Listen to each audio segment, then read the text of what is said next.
In digital Marathi, जनतेच्या हक्काचं व्यासपीठ।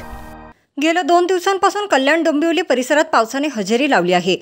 पावसामुळे आज कल्याण पश्चिमेकडील मौलवी कंपाऊंडमधील अति धोकादायक 5 मजली इमारतीच्या गॅलरीचा मोठा भाग कोसळला। या दुर्घटनेत एक लहान मुलगा किरकोळ जखमी झालाय। सुदैवाने जीवितहानी झाली नाही। या इमारतीमध्ये काही कुटुंब वास्तव्यास होते। घटनेची माहिती मिळताच केडीएमचे अधिकारी, अग्निशमन विभागाचे अधिकारी कर्मचारी, पोलीस घटनास्थळी दाखल झाले। या इमारतीसह आसपासच्या इमारतीमधील 75 कुटुंबाचे तात्काळ स्थलांतरण सुरू करण्यात आले आहे। याबाबत केडीएमसीचे उपायुक्त धैर्यशील जाधव यांनी या इमारतीमध्ये 75 कुटुंब राहत होते। या कुटुंबाचे स्थलांतरण करण्याचे काम तात्काळ सुरू करण्यात आले आहे। या कुटुंबांना तात्काळ भोगवाटा प्रमाणपत्र देण्यात येणार आहे। या स्थलांतरित कुटुंबियांना पर्यायी व्यवस्था उपलब्ध करून देण्याचा प्रयत्न सुरू असल्याचे सांगितले। दरम्यान या घटनेनंतर कल्याण डोंबिवली महानगरपालिका क्षेत्रातील धोकादायक, अति धोकादायक इमारतींचा प्रश्न पुन्हा एकदा ऐरणीवर आला आहे। आज कालपासून संततधार पावसामुळे आज मौलवी कंपाऊंडमधील एका इमारतीचा रस्त्याकडचा छज्जाचा भाग हा ढासळला। ही इमारत यापूर्वीच सक्षम प्राधिकाऱ्यांनी धोकादायक घोषित केलेली आहे। प्रत्येक वर्षी संबंधित इमारत खाली करण्याविषयी सूचना दिलेल्या आहेत, परंतु आज त्याचा एक भाग कोसळल्यामुळं कल्याण डोंबिवली महापालिकेचे सन्मान्य आयुक्त महोदयांनी दिलेल्या निर्देशानुसार तात्काळ सदर इमारत खाली करण्याच्या सूचना देण्यात आल्या आणि जवळपास सर्व इमारत खाली झालेल्या आहेत। कोसळल्या भागामुळे कुठेही जीवित किंवा वित्तहानी झालेली नाही सुदैवानं। आणि हा पूर्ण इमारत ही आता आम्ही सील करतो आहे, जेणेकरून त्याच्यामध्ये परत कोणी जाऊ नये। त्याचबरोबर त्यांनी त्यांचं मौल्यवान जे काही आहे साहित्य बिलॉंगिंग्स ते त्यांच्यासोबत घ्यावेत अशाही सूचना दिल्या। आणि ह्या इमारत दोन्ही मोकळ्या केल्यानंतर या संबंधित जे इथून विस्थापित केले जाणार आहेत त्यांचंही योग्य प्रकारे या काही तात्पुरत्या काळासाठी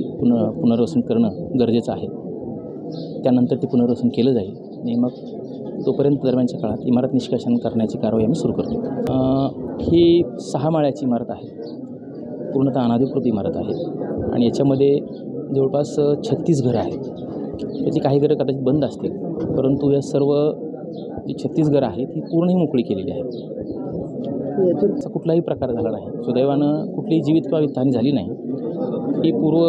ही लक्षात आल्यानंतरच आम्ही तात्काळ याच्यामध्ये कारवाई करून संबंधिताला एक प्रिकॉशनरी मेजर म्हणून, खबरदारीचा उपाय म्हणून हम सभी खाली के लिए। एक बच्ची स्कूल के लिए जा रही थी तो उसको थोड़ा सा मार लग गया। क्या वो बच्ची को हॉस्पिटल में लेके गए हैं, क्या समझे, अभी ठीक है।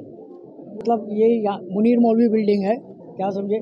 और उसके बावजूद यहाँ पर जो यानी मतलब ये बिल्डिंग का जो एक थोड़ा सा हिस्सा जो पर्दी गिरी है, क्या समझे, उसके मसले के ऊपर यानी बात निकली है कि भाई ये बिल्डिंग को धोखादायक बताया जा रहा है, समझे। तो हम बोले कि चलो भाई धोखादायक है, ठीक है, लेकिन केडीएमसी के ऑफिसर लोग बोलते हैं कि जल्दी तुम यहाँ पे अभी के अभी खाली करो। तो इस बारिश पानी के दिनों में अपने बाल बच्चों को लेकर, बीमार सीमार घरों में लोग हैं, बूढ़े ज़ईफ़ है, तो इनको लेकर कहाँ जाएगा कोई इंसान।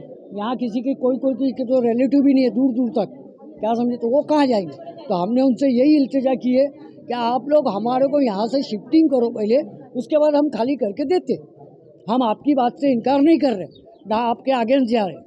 हम ये चाहते हैं कि हम लोगों को आप खुशी खुशी यहाँ से बोलो तो हम वहाँ पे जाने की शिफ्टिंग करो।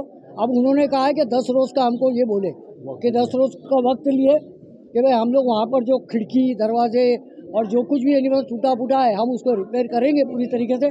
उसके बाद में आपको वहाँ पे शिफ्ट करेंगे, जब तक कि आप लोग कहीं भी यानी मतलब इंतज़ाम करो, ताला मार दो।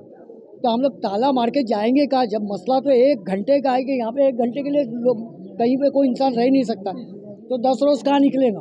और ये वही बारिश पानी के दिनों में मसला ये एक ये बिल्डिंग के टोटल रूम जो है, क्या समझे, फ्लैट 35 है, 35, क्या समझे, 35, 1 मिनट, 35 है, जिसके अंदर कई घरों के अंदर किसी के 7 मेंबर है, किसी के 5 मेंबर है, किसी के 3 मेंबर है, ऐसे करके नहीं मतलब टोटल 4 माले की बिल्डिंग है, क्या समझे। इस कदर का नहीं मतलब मसला है। तो अभी इतना बड़ा परिवार लेके इंसान कहाँ जाएंगे, ये मुझे बताइए बारिश पानी में।